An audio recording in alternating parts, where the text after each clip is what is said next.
લીમડીના દેવપરા ગામે છેલ્લા 3 વર્ષથી ગામના તળાવની પાળે મંદિરમાં પતરાના શેડમાં સરકારી માધ્યમિક શાળા ચલાવવામાં આવતી હોવાના આક્ષેપો કરાયા છે। રાજ્ય સરકારે દેવપરા ગામને અદ્યતન સરકારી માધ્યમિક હાઈસ્કૂલની મંજૂરી આપી દીધી છે, તેમજ શાળાના નિર્માણ માટે જમીન પણ ફાળવી દીધી છે, પરંતુ છેલ્લા 3 વર્ષથી બાળકો શાળાના બિલ્ડિંગની સુવિધાના અભાવે તળાવની પાળે આવેલા રાંધણી માતાજીના મંદિરે ભોજનશાળાની પતરાના શેડ નીચે અભ્યાસ કરતા હોવાનું જણાવાયું છે। રાજકીય સામાજિક કાર્યકર મયુર સાકરિયા અને અર્જુન ભડિયાદરિયા તથા ગ્રામજનોએ દેવપરામાં મંદિર પટાંગણમાં શાળાના નિર્માણ માટે સામાન્ય સભા બોલાવી હતી, તેમજ આ મામલે રાજ્યના શિક્ષણ મંત્રી અને જિલ્લા કલેક્ટરને રજૂઆત કરવામાં આવી હતી અને શાળાના બિલ્ડિંગનું કાર્ય શરૂ કરવા માંગ કરી છે। મારું નામ અર્જુન ભૂપતભાઈ ભડિયાદરા, ગામ ચોકી। હાલ અમે દેવપરા ગામની મુલાકાતે આવ્યા તો ત્યાંના લોકો અને બાળકો તેમજ શિક્ષકો સાથે અમે વાતચીત કરતાં અમને જાણવા મળ્યું કે 1 થી 8 સુધીની જે સ્કૂલનું નિર્માણ થઈ ચૂક્યું છે અને ત્યાં બાળકો ભણે છે, પણ 9-10 ના વિદ્યાર્થીને ભણાવવા માટે અહીંયા આ જ ગામનું રાંગળી માતાના મંદિરે એ 9-10 ના વિદ્યાર્થીનો ભેગા બેસીને ભણાવવામાં આવે છે। તેમની બિલ્ડિંગ તો મંજૂર થઈ ચૂક્યું છે, પણ હજુ તેમાં કોઈ પણ કામગીરી કરવામાં આવી નથી અને તેનું બિલ્ડિંગ બનાવવામાં આવ્યું નથી। તો સરકાર કરોડોના ખર્ચે આજે રોડ રસ્તાનું કામ કરી રહ્યું છે, તો આ અંતરિયાળ ગામમાં આ શિક્ષક વિદ્યાર્થીઓના ભવિષ્ય સાથે ચેડા થઈ રહ્યા છે એવું અમને જણાય છે। મંજૂર થયું હોવાને લીધે પણ અહીંયા જેનું ખાતમુહૂર્ત કરવામાં આવ્યું નથી બોલું મંજૂર થયું હોવાને લીધે પણ તેનું ખાતમુહૂર્ત કે તેની કોઈ પણ કામગીરી ધરવામાં આવી નથી। તો આ શિક્ષણ વિભાગના કોઈ અધિકારી કે કોઈ રાજનેતા આમાં કોઈની મિલીભગત હોય એવું અમને લાગે છે। તો અમારી સરકારશ્રીને લાગણી અને માગણી એ જ છે કે આ વિદ્યાર્થીઓના ભવિષ્ય સાથે ચેડા કરવાનું રહેવા દો અને આમના જે સ્કૂલનું નિર્માણનું કામ છે એ સત્વરે ચાલુ કરવામાં આવે, અને જો નહીં ચાલુ કરવામાં આવે તો અમે વિદ્યાર્થી ગામના લોકો બધાને સાથે રહીને અમે જિલ્લા શિક્ષણ કચેરીમાં ધરણા ઉપર ઉતારશું એની અમે ખાતરી આપી છીએ। પટેલ કોમલબહેન અમૃતલાલ, હું સરકારી માધ્યમિક શાળા દેવપરામાં આચાર્ય તરીકે ફરજ બજાવું છું છેલ્લા 3 વર્ષથી। અહીંયા બાળકોને જે ખરેખર તકલીફ પડી રહી છે કે 2 વર્ગનું શિક્ષણ કાર્ય જે છે એક સાથે ચાલુ થાય છે, એટલે એક પણ ધોરણને પૂરતો ન્યાય નથી આપી શકાતો એમ પહેલાં તો।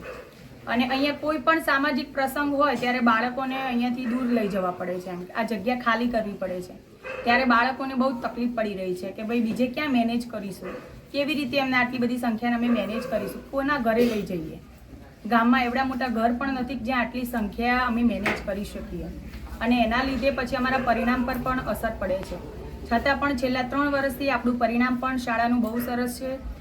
શાળામાં આવતી બીજી પરીક્ષાઓ પણ આપણે બાળકોને અપાઈએ છીએ, વિવિધ પ્રવૃત્તિઓમાં પણ સહભાગી બનાવીએ છીએ, ગણિત વિજ્ઞાન પ્રદર્શનમાં પણ આપણે લઈ જઈએ છીએ બાળકોને, શૈક્ષણિક પ્રવાસનું આયોજન કરીએ છીએ। બધું જ આપણે જે શૈક્ષણિક કાર્યમાં આપણે કોઈ પણ જાતની કચાશ રાખતા નથી બાળકોને। આપણી જે બિલ્ડિંગનું પ્રોસેસ છે એમાં આપણે જમીન ફાળવણી થઈ ગયેલી છે। અહીંયાથી શાળા કક્ષાએથી બધી જ માહિતી ઉપરની કચેરીમાં આપણે મોકલી આપેલ છે। તો સરકારશ્રીને એક જ અપીલ છે કે સત્વરે દેવપરા માધ્યમિક શાળાનું બિલ્ડિંગ બને, જેનાથી આટલા બધા વિદ્યાર્થીઓના ભાવિ સાથે ચેડા ન થાય, અને ભવિષ્યમાં જો શાળાનું બિલ્ડિંગ આવે તો 11-12ની પણ મંજૂરી મેળવી શકાય, એનાથી ગામના બાળકોનું ભવિષ્ય ઉજ્જવળ બને તેવી આપ સરકારશ્રીને મારી નમ્ર વિનંતી છે। જય હિન્દ, જય ભારત। આજે આ દેવપરા માધ્યમિક શાળાની મુલાકાત લેતા દેવપરા ગામમાં 1 થી 8 ગામમાં ચાલે છે, એના 9-10 જે અત્યારે ગામ સમાજનું જે આસ્થાનું કેન્દ્ર છે એવા મહાકાળી માના મંદિરમાં આજે 9 અને રાંગળી માના મંદિરમાં 9 અને 10નું જે શિક્ષણ કાર્ય છે આજે અહીંયા ચાલુ છે।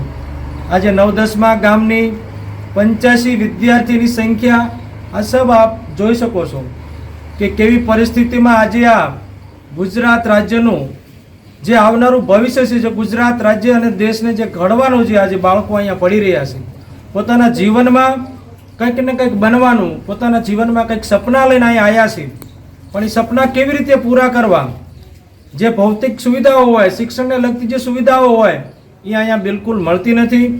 અહીંયા એક મંદિરમાં, એક આ ઓરડામાં 9 અને 10ને સાથે બેસાડીને ભણાવવામાં આવે છે। 9ના શિક્ષક પણ ભણાવતા હોય અને 10ના બંને શિક્ષકોનો અવાજ એકી સાથે બેલેન્સ ન થતો હોય અને વિદ્યાર્થીઓમાં પણ બેલેન્સ ન થતું હોય, અને બધાને એનગ્રોન થતું હોય એના કારણે આ વિદ્યાર્થીનું પોતાનું જીવનમાં 10મામાં ટકાવારી લાવી હોય તો વિદ્યાર્થી કઈ રીતે લાવી શકે? આ શિક્ષકોની મહેનત સારી છે કે ટકાવારી સારી આવી છે? પણ મેં કીધું કે આ બંને વિદ્યાર્થીઓને સાથે બનાવવા આવે તો આ ક્યારે આ દેવપરાનો જે ઉજ્જવળ જે બાળકો છે એને જીવનમાં કંઈક બનવું છે ક્યારે બનશે? તો અમારી સરકારશ્રીને માંગણી છે કે છેલ્લા 3 વર્ષથી આપણે અહીંયા માધ્યમિક શાળા તો ફાળવી દીધી, પરંતુ આ જે વિદ્યાર્થીઓ 80 થી 85 જે વિદ્યાર્થીઓ છે એને જે ભણવું છે, એને શિક્ષણ મેળવવું છે, મેં કીધું જીવનમાં કંઈક બનવું છે, પણ ક્યારે બની શકશે?